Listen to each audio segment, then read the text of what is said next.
Welcome to the WPA OG podcast. In this episode, we sit down with Major Floren Herrera, a West Point graduate and recipient of the prestigious Alexander R. Nininger Award for Valor.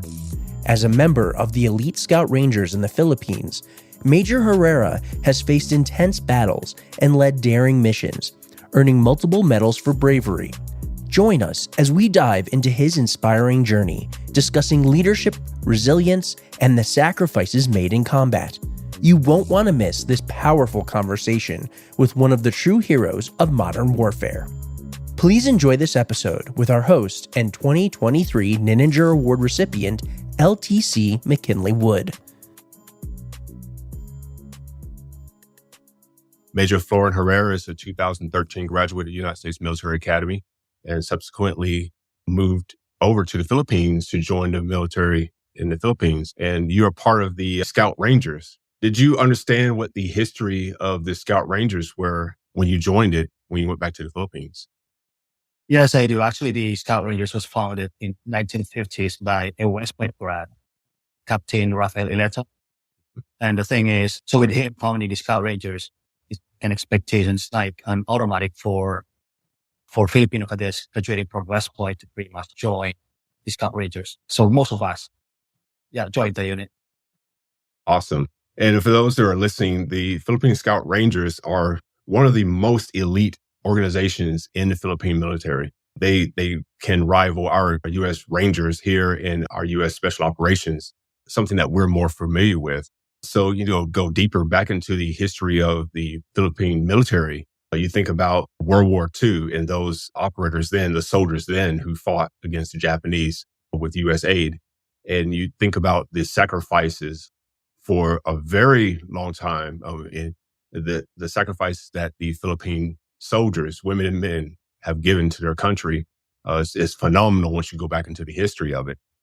So if you understand the history of the Philippine Scouts and the Scout Rangers, you obviously understand where the Nininger Award came from. And it came from Alexander R. Nininger, class of 1941, who fought with the Philippine military during World War II against the Japanese and subsequently gave his life in order to help maintain the freedom of a freedom-loving people. And that's something that, in looking at your own bio, Major Herrera, something that you particularly did in the Battle of Marawi.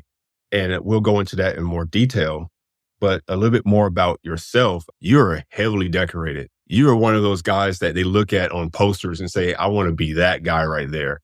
And I'm sure you didn't do that with your actions. I'm sure those actions weren't because you wanted to be that guy on the poster. You did it because of your love of your soldiers, the love of your country, the love of freedom and the defense of that freedom. So we'll talk about a couple of the awards you have. I mean, they're number 2 and number 3 in the Philippine military. And not that many people have those. And definitely not that many people that have those are still alive to tell the tale. Could you go more into detail with that? Yeah. All right. So I received actually my first combat award was the Gold Coast Medal. Everything I received it back in 2015 when we rescued 2 Coast Guard kidnapped victims from the Bosiak terrorists. And I think we neutralized I think that could go as high as around 20 terrorists. But we counted the body counts, like the one they left at the encounter site, about probably 4. And the others, they were able to drag with them as they moved out of the area. So that's the first one that pretty much set the stuff for the next awards that I got. Like I also received an award, the Gold Coast Medal in 2020 for an action before the end of 2015. Yeah. Well, one memorable thing about that though is while we killed terrorists, one of the fellow platoon leader was killed. Yeah, Lieutenant Natalia. And part of my speech pretty much like giving an honor to him. And I'll be receiving the award, the Nininger Award, not for my heroism, but much more about honoring those guys who did more than I did. Yeah, you told me when I received the awards, I had those awards, but compared to those guys who gave the ultimate sacrifice, my decorations, the ones I did, is nothing compared to that. So I'm going to be receiving the award in honor of their memory. And the second Gold Coast Medal received when we neutralized a number of terrorists, but we lost one comrade. I lost a fellow platoon leader. Lieutenant Italia, and he will be honored. I'll make sure I'm gonna make sure that I mention his name when I receive his award, when I receive the award. And the third gold course medal I received, I think, was we had an encounter against an overwhelming number of enemy of terrorists 1 month prior to the start of Marawi City, where we neutralized the sub leader of the enemy. Yeah. Mm-hmm. So with that, yeah, it was like, stuff where the enemy was waiting for us. What they had things set up, like they have engagement area, and we had to move like through the darkness of the night stuff. Like we had to do some maneuver stuff just so we can get into them. And it was like a 3-day battle. We're like on the side of a steep hill, and they were on top, and they were like entrenched, and we had to fight them all. Or we got engagement. We started having engagement like for that second day as early as 5:30 in the morning, and that the firefight continued until that night and until the following morning. And they were like on top of the hill, and we're like it was like a steep, it was like probably 20, 25 meters away from there, 10, 20. Yeah, I can't really, the distance, like the accurate distance, but it's not really that far. Probably 25 meters really far already to the nearest enemy foxhole. Yeah. And then the fourth gold course medal I had was pretty much on the last building in the Battle of Marawi, like after the neutralization of the terrorists, pretty much, leading soldiers in the front to rescue hostages, and convincing the enemy to surrender. But the thing though is like receiving all those awards, like I mentioned a while ago, is nothing compared to the sacrifices we made, compared to those guys who actually gave the ultimate sacrifice. Yeah. That's the greatest honor I think like any soldier, any scout ranger, any man in uniform can give for the country. Yeah. And that's like all these stuffs in here, my uniform, there's nothing compared to those guys. So, okay, while my name is going to be mentioned here, while name will be called to receive the award, or I'm humbly pretty much like offering the award. I'll be there as a representative of those who gave the ultimate sacrifice, of those guys, of my comrades who died fighting for pretty much the liberation of Marawi, and those guys who died fighting terrorists in Mindanao. Yes, and I completely understand where you're coming from. And for those listening in the podcast, when Major Herrera earned those awards as a lieutenant and further on in his career, the Gold Cross is the equivalent of the Silver Star in the United States Army. And the award that we're going to talk most about, the Distinguished Conduct Star, is the equivalent of the Distinguished Service Cross across all of our U.S. Army services. So you also have the Wounded Medal as well, Wounded in Combat Operations. So when we'll talk about, how is it to lead those soldiers in those situations, those austere situations, and how leading soldiers when you're wounded, when you have every reason to say, hey, guys, I need to go to the rear, but you continue to lead from the front and inspiring those soldiers as well. But when I was doing my research about the Battle of Marawi, and it's just my own fault for not educating myself on the type of terrain in the Philippines that you are fighting in. And you read and someone will read the citation that you have, and the distances are very close, especially for infantry. I'm an armor officer, and 50 meters is pretty much, I can't even engage it. And you're engaging people at 50 meters.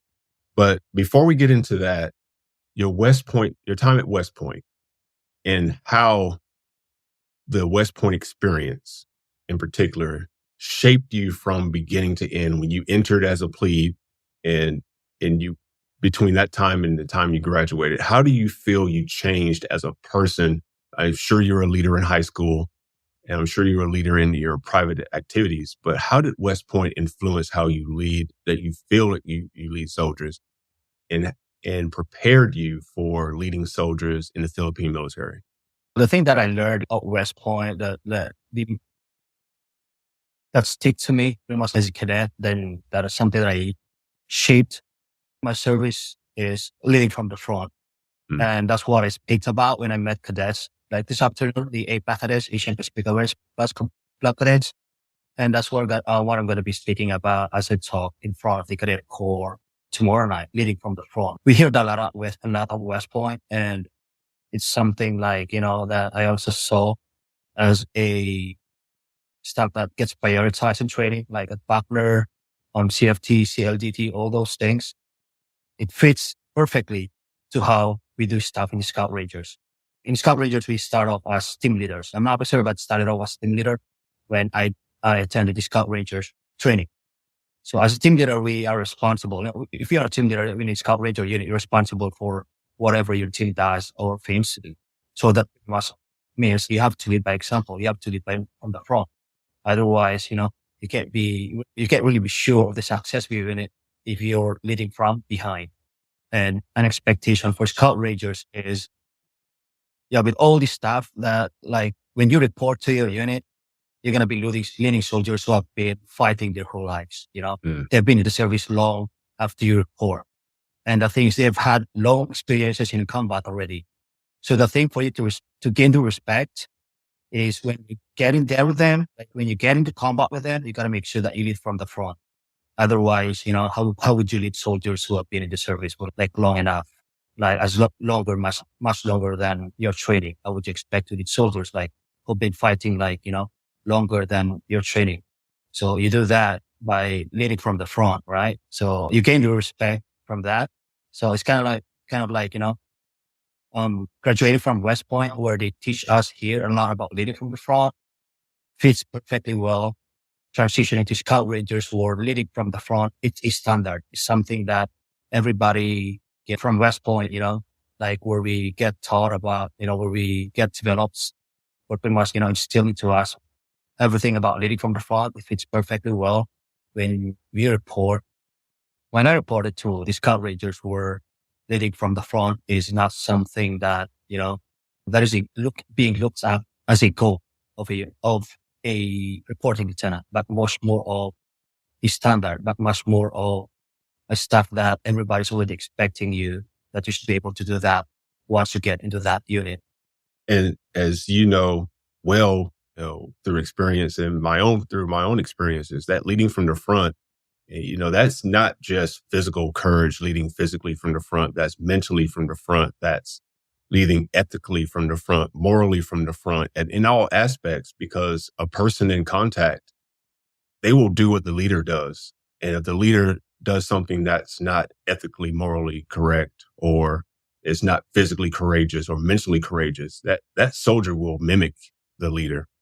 So the leading in the Scout Rangers, I would assume it is an organization in which it is very well respected in the Philippine, not only the Philippine Army, but the militaries across the Pacific area. The Scout Rangers have a long history. And did you feel when you joined them that you had a shadow over you in your brand new lieutenant days of, I need to perform or I need to get out of here? How did you feel when you first joined the Scout Rangers?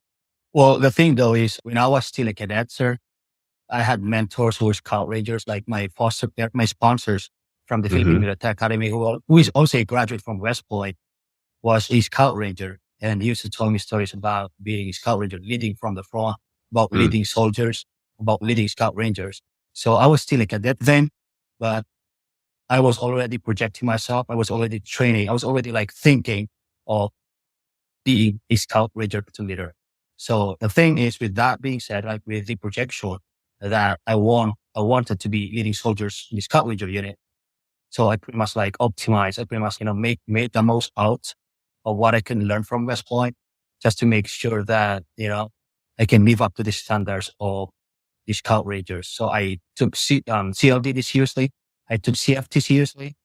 All those stuff. I took that leading from the front philosophy seriously, because everything that I've been hearing about Scout Rangers, you got to be able to, lead soldiers from the front, all about the warrior stories, all that stuff, all about expectations from your future soldiers about, them being in service for long, about them fighting like pretty much like a lot of stuff already before you get there. So you got to be able to make sure that you believe in yourself, that after training from West Point, when I report to my unit, I got to be able to say to myself, I did enough, like I did enough. And I'm not there like doubting myself whether or not I've done enough to prepare. You say stuff like I also told the cadets a while ago. Yeah, you can make sure, you project yourself a few years from now. What unit do you want to lead? What kind of people you want to lead? What kind of leader you want to be? So you still have chance to take the most out of your training at West Point. So you got to make sure you take that. So when you get to that unit, you pretty much not doubt to yourself whether or not you have prepared it out. When you prepare for something, then you're already in front. You're already like in that situation where you see yourself applying preparation. You pretty much like in there, I'm already here. It's no longer preparation time. I'm here to take my reward of preparation. I'm here to, apply everything that I pretty much learned from prior to getting into here. Yes. And looking at you graduated 2013, your first combat experience was less than 2 years after you finished your basic camp or your basic course. The training at West Point, how much did that prepare you for what you inevitably got yourself into in the Philippines, leading elite soldiers in combat who have way more experience in combat than you did? How was that preparation for you? Yeah, so a lot of challenges pretty much the combat, like in the Philippine military, the challenge pretty much, boils down to having the confidence and then being able to make decisions during critical times, like not being able to lead in the front. So all those stuff I learned from West Point, I learned from CFT, I learned from CLDTs, basically. Yeah, all those stuff, the decision-making activities, decision-making drills, decision-making part of CFT, CLDT, all that stuff pretty much, prepared me for a lot of decision-making challenges as I left man in combat. Well, so we were both engaged in combat. We know that, we make plans prior to going to combat.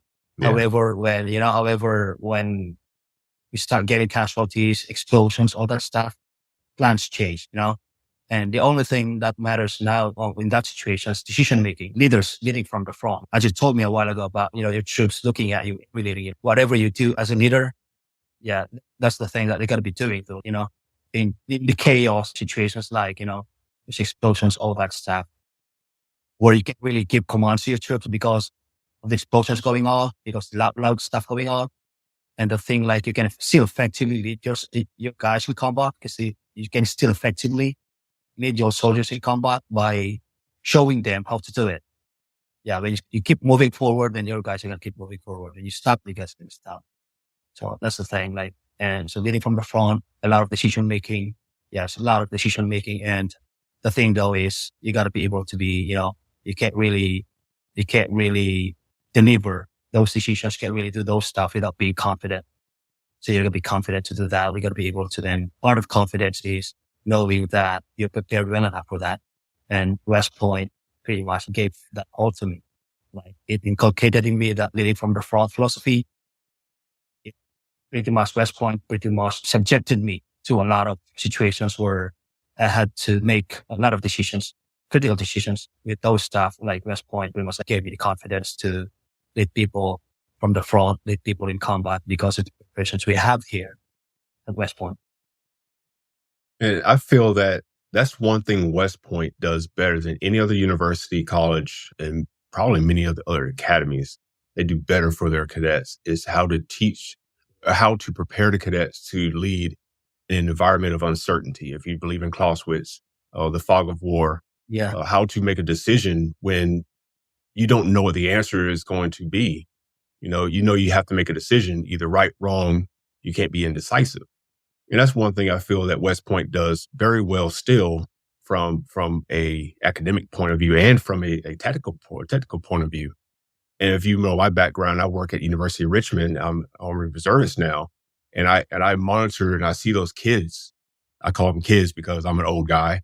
But I see those students and how little things fluster them, little things freeze them. Things that are inconsequential are the end of the world for some people.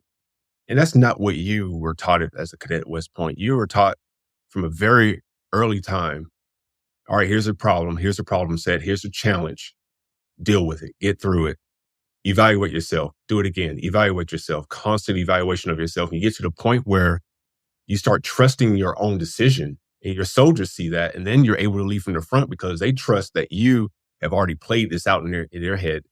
And if they do have to give their life, they trust you enough to know that you're making the right decision. So yes, leading from that front is critical as a combat officer. So I wanted to leave some time for you to talk about the Battle of Marawi and going toe to toe with some of the nastiest hombres on planet Earth, ISIS, or the terrorists that have been fighting by different various names in the Philippines, and even foreign fighters. At the time of the battle, there were militants who were wanting to go to Syria to fight, and they couldn't get there, so they sent them to the Philippines. You had people who weren't even from the Philippines fighting you. Yeah. Different languages, different skill sets, different everything. And now look at your citation and maneuvering soldiers.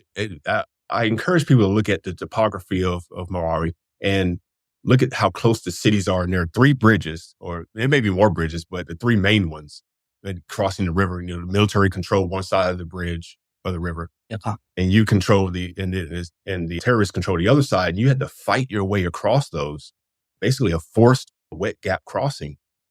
And how you felt, this is what I need to do: lead my soldiers, be the first one to get across, be the first one to do whatever you needed to do to engage and destroy the soldiers. And all this while in a city of 250,000 people. How do I make those decisions, engage my enemy, engage the target without harming, to the best of my ability, anyone else? And all that stuff weighing on you as a young officer, young lieutenant, young captain, whatever rank it is. It could be a brigadier general. That still weighs heavily on your soul. I would like for you to go into, I guess, getting to the assault position or getting to the attack position, whichever you feel comfortable with, and then kind of explain what your actions were in your head, tactically in your mind and tactically on the ground, until you got to the enemy's strong point, or you got to your enemy's target. All right, sir. So the thing for Marawi is we were given different sectors. Like for our unit, for our company, we were given a sector like just beside the Lanao. Yeah, that's why they were like open areas, all that stuff. And then there are sectors beside us. Yeah, they're adjacent to us, and we're supposed to be supporting each other, all that stuff. Mm-hmm. Yeah, and the thing is, we're given visions, like we got to move forward. We got to get this building for these guys to be able to move forward. Right? There's their part, there are open areas, but we got to cross that open area for us to be able to engage the enemy occupying the building, like on the other side of on the other side of the open area, just so these guys adjacent to us can pretty much like move forward. So that's how we can, so we can alternatively do our stuff. Yeah. So the thing is, when we face those stuff, like you can't really say, no, the thing is we're given missions like those, like we can't really say, oh, this one is too dangerous. Yeah, we got to make sure that this one's too dangerous. We got to make sure, can we use another route? Can you move to the other stuff? Yeah, but you can't really do that because you're given sectors. The thing is, people rely on you. The other sectors rely on you. They rely that the sector one adjacent to your sector relies that you take that building, despite having an open area between that building and your position. You got to be able to take that building just so you guys can keep moving forward. So you got to be able to do that. And, in those situations, I was leading Scout Rangers. We were leading Scout Rangers. And the thing with Scout Rangers is, there's no hesitation with Scout Rangers going harm's way. They've been doing it a lot. We've been doing it a lot, Before Marawi, we already had a lot. I already had engagements with these guys. I trust these guys. They already trust me. We have a lot of stuff together already. So we know, there's this open, we may die. We may get hit with this stuff. But the thing that I learned about leading those soldiers is a lot of stuff that we do in combat does not make sense to other guys, They'll be asking like, this does not make sense at all. Can they do something like much more tactically, sound stuff like that? But a lot of stuff that we do with Scout Rangers, we're willing to, even if the action pretty much like something that's not really tactically sound, but something that you have to do, is we do it. We don't hesitate doing it, It doesn't matter if, you get killed doing it. It doesn't matter if, you get, you lose your life pretty much like, giving you have to sacrifice doing it, because that's pretty much like something that's expected to Scout Rangers. We have to make sure we accomplish the mission. And the thing about the Battle of Marawi is it's 6 months, right? There's a lot of stuff. So we got about building, and a lot of things followed after that, pretty much. There were instances where due to the long stuff, or, to the length of the battle, and people dying, like different sectors. A lot of people, a lot of friends. I have to know a lot of friends. I hear people, dying in the radio. I hear people like calling for support. I hear people like calling it up. I hear radio, like, people in the radio calling for medevac, stuff like that. And, people expiring, all that stuff. Yeah. The thing is, like, it's pretty much like an expectation already. It's kind of like, it's no longer surprise that people getting killed, like IEDs, enemy fires, all that stuff. And with the duration of Marawi, it's kind of like, everybody's already accepting that, I would accept at that time that I would die. My men had accepted that they would die, but I had something in me. I made something. I think I gave myself a challenge that as a PL, I got to make sure that I don't lose any of my soldiers without doing something. Well, except in instances where, part of the mission said you have to cross an open area, you got to do that. Yeah, you got to be able to sacrifice doing that. But there are instances where I think there's something that I can do instead of doing these things that are, yeah, and instead of doing something like, that's going to be putting my soldiers like, in the line of fire. So there were times when, there were actually times when, thinking of the safety of my men, I had to do it myself.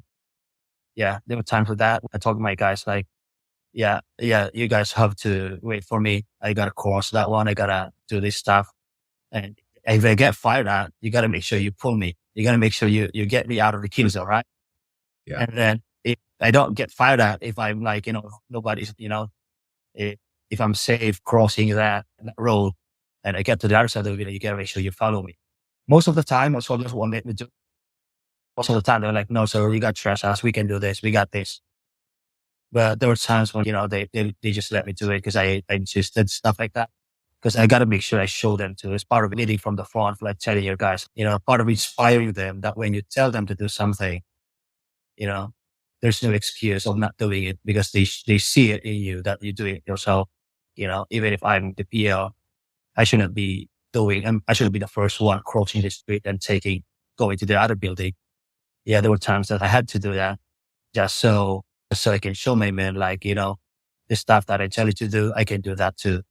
And secondly was I had this, honestly, I had this personal, mission back then that I'm not going to lose, like, man, in combat, I'm not going to lose these guys.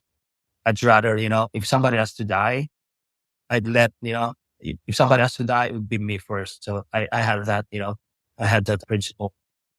I had that stuff too in Marawi. And pretty much like, yeah, my soldiers know that. Those guys, we had that stuff already. So, but the thing for Marawi too, the land of Marawi is,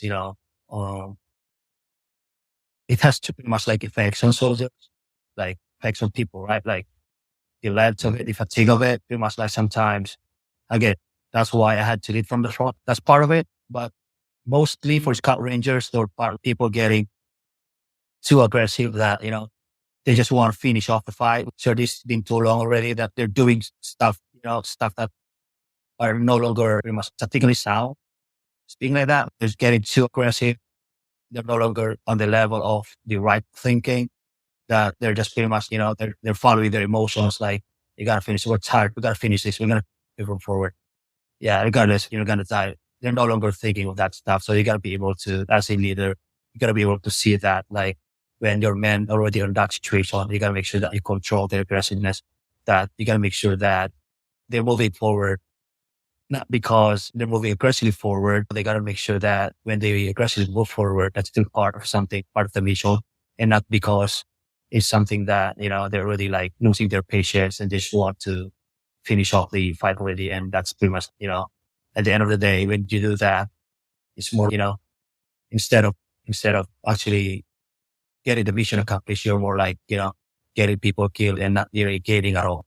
You're just losing combat and without gaining progress and all. So you can make sure you see that as a leader. Yeah. It sounds, honestly, what you're describing sounds like a couple things to me. The first one is you may find it funny, find it comical, but it sounds like Schofield's definition of discipline. And you were executing the spirit of that in the actual combat operations. And the next thing is you essentially defined in action the difference between bravery and courage. You know, bravery is, hey, I'm going to get on the start line to run the race. The courage is knowing that everyone else is there faster than you. You continue on with the race, even though you may lose. You continue on, you push through. And for that, I commend you and your soldiers, because you didn't do it alone. You did it as a team. And I'm assuming that with the Scout Rangers, that teamwork is one of the hallmarks of the unit or the organization, and is one of the strengths that you brought from West Point to them on how to engage the enemy with force, lethal force. So with that, anything else that was out there at West Point that you learned, no matter how, and I'll give you this example. You know, at West Point, the little things mattered to me later in life. I remember running out to Sedgwick statue and spinning the spurs, and how much courage at the time that took for me to do it with my roommate, just so I could pass my math examination. And at the time, it was courage. For me, it was a massive amount of courage. But later in life, it was just silly. I look at it, I was silly at the time, thinking spinning spurs was going to help me. But, you know, I graduated, so I can only attribute that to the spinning of the spurs. Anything else from West Point, you brought from West Point that you instilled in your soldiers so that they can go through the fight? So after graduation from West Point, I get sent to PMA. Mm-hmm. I led soldiers in Scout Rangers in combat. And then I went back to the Scout Ranger School, training Scout Rangers. And then I went back again to PMA. And the thing that I shared to all of them, something that I shared again, like this afternoon to the APAC cadets, was an experience, was a failure experience, was failing in CFT. Well, not failing, I got turned back, but failing on a specific mission, failing on a specific test. And I learned from that a lot. You know, like CFT. I think I covered summer detail as a second class. I was squad leader. I was squad leader of CFT yearlings doing CFT. Right? So part of the culmination of CFT was a 3-day field training exercise where at night you guys have to move as a platoon, and during the day we were sent out to conduct squad missions. Right? And for that, it was like 3 days of no sleep, 3 days of continuously moving, because you got to you keep moving at night, moving from one patrol base to another as a platoon, and then you get missions during the day. You don't walk on roads; you must walk cross country stuff. So you're tired, and then the thing is, you don't have much food. I think for me, I remember my squad, we brought, instead of 9 MREs for the 3 days, you know, I brought 3 MREs, because the thing is, like, we were like given the mindset that you guys going to be moving a lot. You got to be as light as possible. So I pretty much took a lot of stuff off from my MREs. Like I just brought, I've got to be 3 MRE. I can make this. I can do this. And I ended up, you know, being so like, hungry for that one. Like, so 3 days, hungry, you know, tired, sleepy, all that stuff. And the third day, on the third day, my squad was given a mission like to come back and handle. So I think we got a platoon. Our platoon got into the patrol base, probably 04. And then I received, we had a security stuff, as a platoon. And then I was called, squad leaders were called, we were given a mission. And my mission was to conduct an ambush somewhere else. 1 to 2 clicks away. I'm not really sure the distance, but we got to be there by 12 noon. Yeah, or probably 2 to 3 clicks away, but we got to be there by 12 noon and set up an ambush of enemy, projected to move on that location, right? So since it's 12 noon, then you should not be eating, right? So we got there before 12 noon, we laid in position, that stuff. But we waited for an hour, almost an hour or two, but it's feeling like sleepy. I was feeling sleepy, but you shouldn't be sleeping because, it's going to be a failure if you guys are asleep and then the enemy walk past through you, past through you. Yeah. So things like, and after an hour or two, like nobody walked past us and we're hungry and that's not tired. And the thing is, in the Philippines, we call it OCT or the walker or the umpire. So the one in charge of us, and he told me he gave me a Frago. So he gave me a Frago. We moved to another place. And then when we were conducting an ambush, there was this armed convoy who moved past us, but they were not wearing the uniform of the enemy. So we did not fire them. We just hit the location. And then from there, the enemy did not pass by us again. Right. So the thing is, we were given another Frago. And another Frago, where like we see another group of guys not wearing the uniform of the enemy, but they were wearing like front arms. We didn't hit them. We just saw them. We just like, oh, these guys are not the enemy. So I think, and then another Frago from one Frago another, I think it was like 30, 17 or something like that. And I have yet to complete my mission. I've still not, conducted an ambush. There was still no successful mission. But the thing though is, since there were Fragos, it was not my fault, right? So I was kind of like still up into my system. I was like, I still have a good decision making stuff. I was tired. Mm-hmm. Yes, it was all right. I was sleepy. It was all right. I was hungry. It was all right. Yeah. Because I was still part of the timeline, right? However, something happened. Yeah. So the like almost 17, and I was already being called by my platoon to return. Yeah, because like the platoon is already, I'm like my squad's the only thing being left out there. Has not come back yet. So, and then the thing is, the OCT or the Empire told me, "Hey, cadet, I'm sorry. It was all my fault. I was giving you your wrong information. It was all my fault. Yeah, you should not be here. Actually, the thing is, I gave you the wrong, like, I think probably the wrong location, stuff like that. Yeah. And the thing is, so I got hungry. It was like, I got angry with that. I was like, for myself, damn, I'm like, you made us move from one point to another, a lot of Fragos, and now we're here.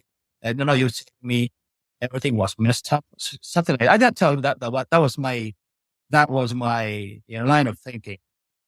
And then he told me, like, I think he was like pretty sincere about it to make up for it. You guys saw someone, you guys saw a group of people at the other side of the road. Why don't you guys just go hit them up?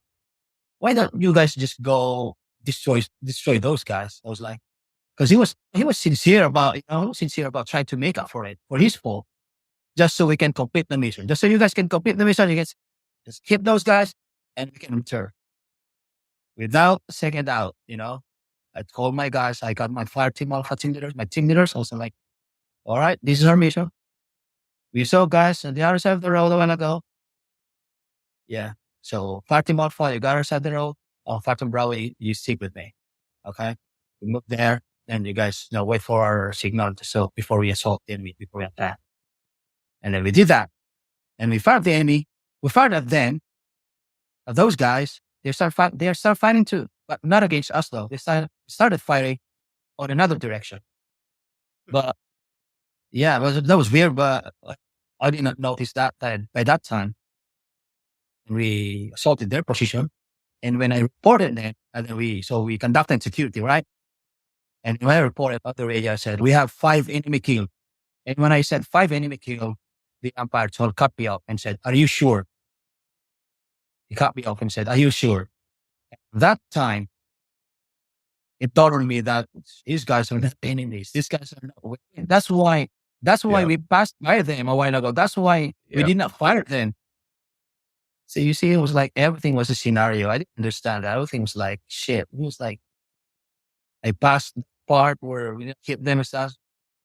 I was okay being hungry. I was okay being tired. I was okay being sleepy. But when I got angry, all those stuff and the time pressure, with the pressure coming from the platoon that, hey, you guys have to come back now. You guys the only squad that have to complete that are not back yet. We're waiting for you. We got to move all that pressure, all that stuff. I did not think right. I was like, I gave in to my emotions. I did not, I failed. Pretty much like I failed. We hit those guys. Yeah. So that was a great training actually. I failed there, but I'm thankful. West Point showed me that weakness I have. West Point brought that up on me because there were a lot of instances in the Philippine Army where I used that learning. I had to make sure I have a positive idea of the enemy. I got to make sure, in other instances, you're given, you were informed that no, those guys are the enemies. You're given an A1 info, all that stuff. But because of that experience of West Point, I got to make sure, I got to make sure I get a positive idea of the enemy, all that stuff. I got to make sure, I'm not making decisions based on just because I'm getting pressured, just because I'm angry, just because all that. I got to make sure, I got to make sure that this is the right decision. And that I shared that to the Philippine Military Academy cadets. I shared that to OCS cadets, officer candidates, school cadets. I shared that to my trainees for the Scout Ranger School about, staying composed, about making sure that when you might make decisions, regardless of your emotions, you got to make sure that, you're still doing it right. And you're just giving your decision just because you're angry, just because you're told to do so. That's tough. Because at the end of the day, you got to be responsible of those decisions. Yeah. And one thing more I learned from that, that's why I keep asking my men to pretty much, when I say something, when we make plans, when we come up with plans and I tell that these guys, I always encourage like my men, my troops, I always encourage them to give something different, to contradict what I told them, to offer another idea. Because I learned from that, after, the AAR where we failed about hitting those guys who are not enemy, one of my team leaders told me like, yeah, I was actually thinking about that. I was curious why we had to take those guys out. So the lesson for that is perhaps if I empowered enough these guys to step up, to call me out and making the wrong decision, then perhaps that would have saved those guys, those guys we just pretty much hit on the training. So I always tell my guys that, there may be instances where, there could be something that I may not have considered that you may see. You got to make sure you guys, tell me, you guys make sure you offer different ideas. That's just so the stuff that we do is we're all, doing it right. That's an incredibly powerful lesson learned at a young age. I'm telling you, that makes a difference in how your operation goes. Please continue teaching, showing, telling people that no matter if they won't listen or not, that lesson you learned, because it not only saves lives, but it wins wars. yes, sir. So last question for you. We already know who's going to win Army Navy. And I'm sure that everyone else listening knows who's going to win Army Navy. So Army football is undefeated. Navy football is undefeated right now. Who's going to be the first team to lose a game? Of course, it's going to be Navy. Yeah. Hell yes. Hell yes. Go Army, sir. Yes. Go Army. Beat Navy. Major Herrera, thank you. Thank you so much for being a part of this. And on behalf of AOG and West Point, continue leading soldiers to do the right thing for as long as you physically can and mentally can. And go Army. Beat Navy. Beat Navy, sir. Go Army. Thank you for listening to the WPA OG Broadcast Network. Please take a moment to rate and review the show, and join us each week for a new episode. Thank you for listening.